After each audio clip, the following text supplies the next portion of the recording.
নমস্কার। Mix truth মিডিয়ায় তোমাদের প্রত্যেককেই স্বাগত। আজকে এই ভিডিওটা আমার স্পেশালি আমাদের ওয়েস্ট বেঙ্গল গভর্নমেন্টের দৃষ্টি আকর্ষণ করার জন্য আজকে আমি এই ভিডিওটা মূলত আমার ব্যক্তিগত কিছু আবেদন রয়েছে আমাদের মাননীয় মুখ্যমন্ত্রীর কাছে, যিনি আমাদের হেলথ মিনিস্টার। তো ওনার কাছে আজকে এই আবেদন। তো আমি সেই বিষয়টা এই ভিডিওর মাধ্যমে আমি কিছু বলতে চাই।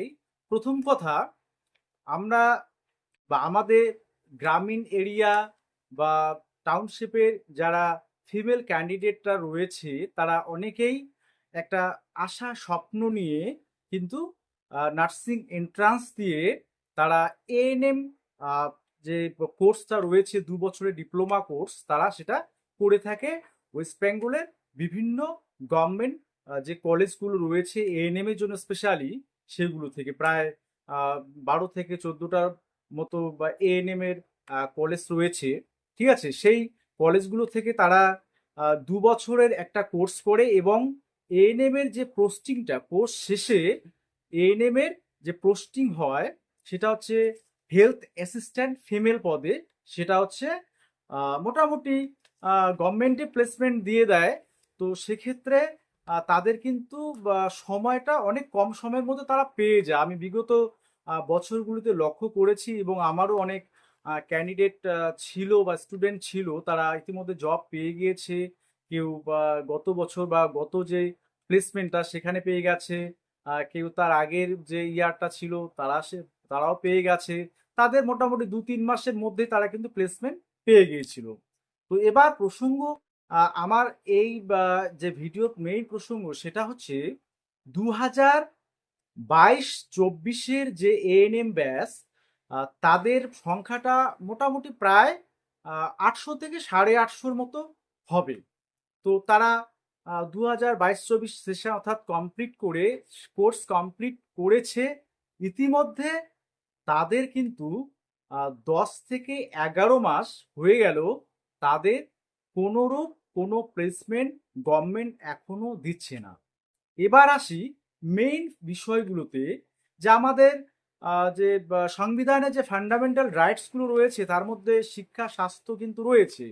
তো স্বাস্থ্য ব্যবস্থা ক্ষেত্রে একটা কিন্তু যে প্রধানত গ্রামীণ স্বাস্থ্য ব্যবস্থা ক্ষেত্রে আমরা লক্ষ্য করে থাকি যে গ্রামের সাধারণ মানুষরা প্রাথমিকভাবে নির্ভর করে গ্রামীণ যে উপস্বাস্থ্য কেন্দ্রগুলি আহ, রয়েছে বিভিন্ন এরিয়ায় অর্থাৎ গ্রামীণ এরিয়ায়, সেগুলোর উপর অনেকটা ডিপেন্ডেবল। তো সেখানে আমরা দেখতে পাচ্ছি যে আমাদের ওয়েস্ট বেঙ্গলে 2022-এ যখন সার্ভে করা হয়, তখন সেক্ষেত্রে অ্যাক্টিভ গ্রামীণ হেলথ সাবসেন্টার ছিল প্রায় 10,357টির মতো। তো এখন এই মুহূর্তে ওয়েস্ট বেঙ্গলে কিন্তু আমাদের তোমরা জানো যে বিভিন্ন ক্ষেত্রে সে উপস্বাস্থ্য কেন্দ্র হোক বা সরকারি হসপিটালগুলোতেই হোক, আমাদের কিন্তু স্বাস্থ্যকর্মীর কিন্তু অভাব রয়েছে। ডক্টর থেকে শুরু করে নার্সিং স্টাফ এবং উপস্বাস্থ্য কেন্দ্রগুলিতে যে এএনএম স্টাফ অর্থাৎ হেলথ অ্যাসিস্ট্যান্ট ফিমেল, যারা এএনএম কোর্স কমপ্লিট করে তাদেরকে কিন্তু এই পোস্টে প্লেসমেন্ট দেওয়া হয়।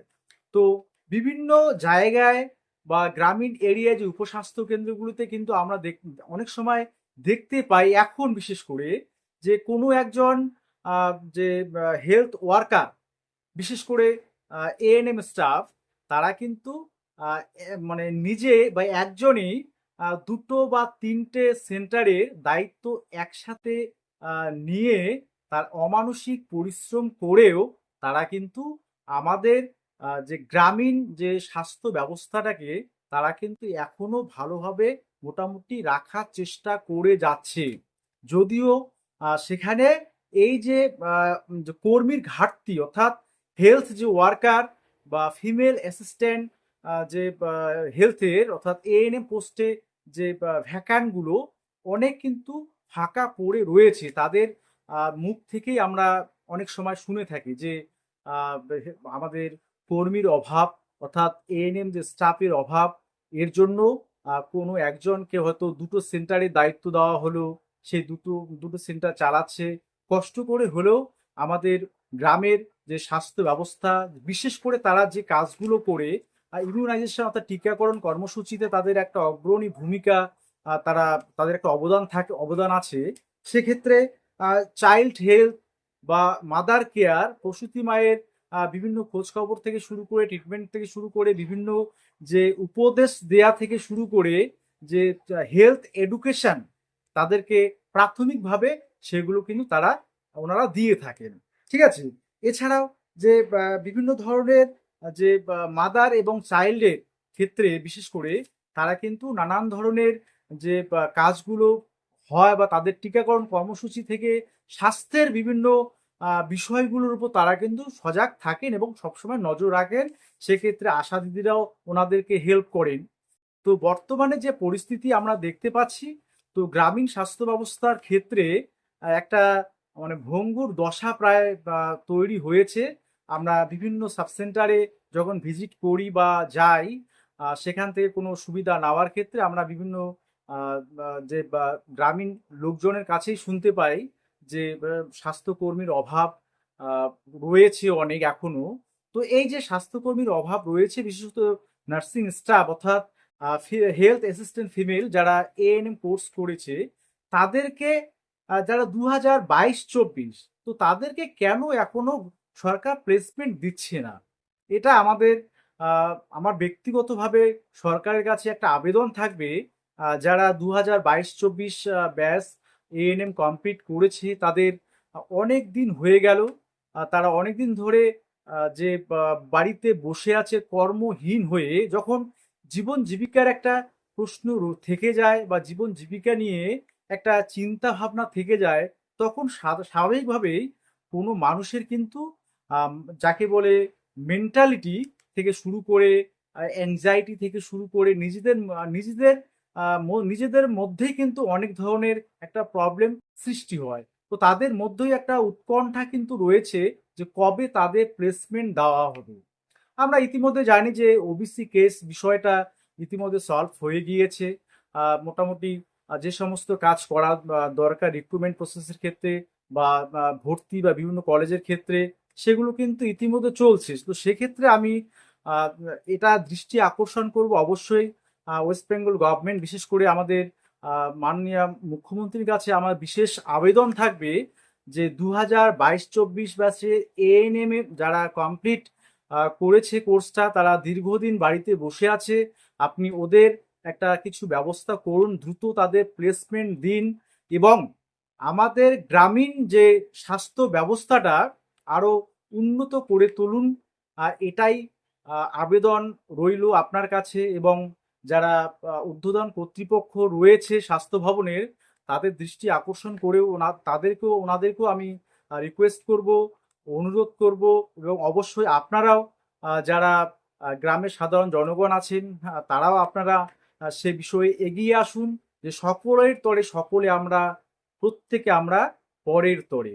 তো যেহেতু স্বাস্থ্যই সম্পদ, তো সেখানে যদি স্বাস্থ্যকর্মীর ঘাটতি থেকে যায়, তো সেখানে কিন্তু একটা যে ভালো পরিষেবা পাওয়ার আশা কিন্তু করা মুশকিল হয়ে দাঁড়ায়। সেক্ষেত্রে যাতে 2022-24 এএনএম ব্যাচ যারা রয়েছে 800 থেকে 850 জনের মতো, তাদেরকে দ্রুত যাতে প্লেসমেন্ট দেওয়া হয়, পশ্চিমবঙ্গ রাজ্য সরকারের স্বাস্থ্য দপ্তর থেকে শুরু করে স্বাস্থ্যমন্ত্রী আমাদের প্রিয় দিদি, আপনাদেরকে সবার কাছে অনুরোধ যে এদের দিকে একটু আপনারা একটু মানবিক দিক দিয়ে তাদের বিষয়টা ভাবুন, জীবন জীবিকাটা ভাবুন।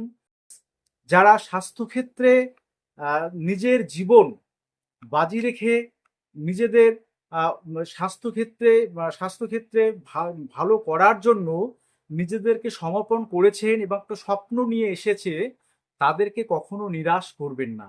ওদেরকে যতটা সম্ভব হয় আপনারা তাদেরকে ইনফরমেশন প্রোভাইড করবেন যে কবে 2022-24 এএনএম ব্যাচদের যে প্লেসমেন্ট দেওয়া হবে, এবং যাতে দ্রুত দেওয়া যায় সেই ব্যবস্থাটাও আপনারা যথাসম্ভব আপনাদের সাধ্যমতো আপনারা চেষ্টা করুন।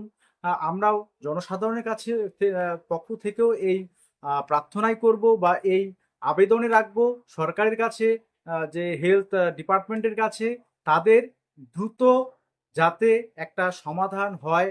এই আহ, যে আবেদন আমাদের প্রত্যেক স্বাস্থ্য অধিকর্তা থেকে শুরু করে জেলা থেকে শুরু করে রাজ্যের যে স্বাস্থ্য ভবন, আমাদের স্বাস্থ্যমন্ত্রী মাননীয় দিদির কাছেই, আমাদের সবার কাছে এই কিন্তু প্রার্থনা